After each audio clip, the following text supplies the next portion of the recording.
Assalamualaikum, salam Malaysia Madani. Berita semasa bersama saya, Watif Eza.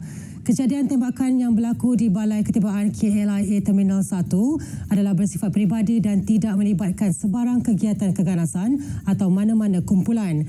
Keadaan di lokasi adalah terkawal dan selamat.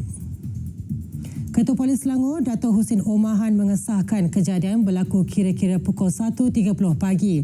Seorang individu telah melepaskan 2 das tembakan dengan satu daripadanya terkena seorang pengawal peribadi. Identiti suspek telah dikenal pasti dan operasi mengesannya dilancarkan. Motif kejadian masih dalam siasatan. Kes diklasifikasikan sebagai kes cubaan bunuh yang disiasat di bawah Seksyen 307 Kanun Keseksaan dan Akta Senjata 1960.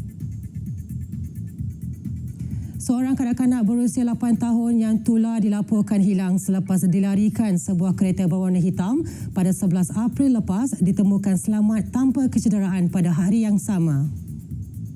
Timbalan Ketua Polis Daerah Kuala Selangor DSP Muhammad Ambia Nordin mengesahkan kanak-kanak berkenaan dijumpai semula lebih kurang 1 jam setengah selepas hilang di kawasan rumahnya di Jeram, Kuala Selangor.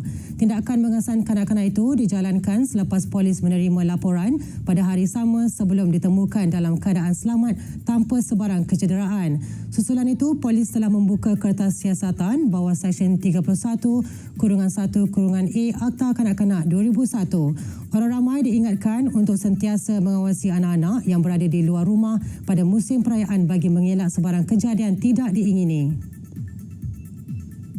Sarawak akan membangunkan semula Kampung Datu Lama yang merupakan perkampungan tradisional Melayu di Sibu dengan prasarana moden dan mengekalkan ciri-ciri serta budaya asal kampung berkenaan. Premier Sarawak Tan Sri Abang Johari Tun Openg berkata usaha membangunkan semula kampung tradisional itu diputuskan selepas perbincangan bersama pemimpin daerah tersebut. Sebelum ini, pembangunan semula kampung itu merangkumi kawasan dari Masjid An-Nur hingga ke tebing Sungai Igan bakal menyaksikan pembinaan rumah-rumah dengan reka bentuk moden yang lebih selamat serta selesa.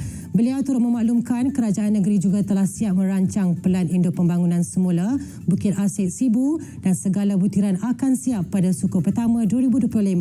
Manakala pelaksanaan dibahagikan kepada 4 fasa yang akan bermula pada 2026. Luar negara, warga Israel panik susulan tindak balas Iran selepas serangan di Syria yang mengorbankan anggota pengawal revolusinya. Awal pagi tadi, Iran melancarkan ratusan drone dan peluru berpandu ke Israel. Penasihat kepada pemimpin tertinggi Iran menyatakan seminggu Zionis berada dalam keadaan panik dan berjaga-jaga.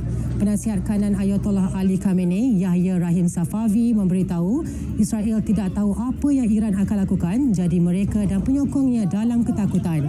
Sejurus sahaja serangan bermula, Perdana Menteri Netanyahu menaiki pesawat untuk ke pejabat tentera di Tel Aviv bagi mengadakan mesyuarat kabinet. Tehran berikrar untuk membalas dendam serangan udara 1 April ke atas Damsyik yang mengorbankan 7 pengawal revolusi Islam Iran termasuk 2 jeneral. Sementara itu, Thailand memantau rapi keadaan di Asia Barat berikutan meningkatnya ketegangan antara Israel dan Iran. Perdana Menteri Srettha Thavisin berkata semua warga Thailand yang tinggal di rantau itu disaran peka dengan situasi semasa. Rakyat Thailand digesa sentiasa berjaga-jaga dan mengikuti rapat pengumuman daripada kedutaan.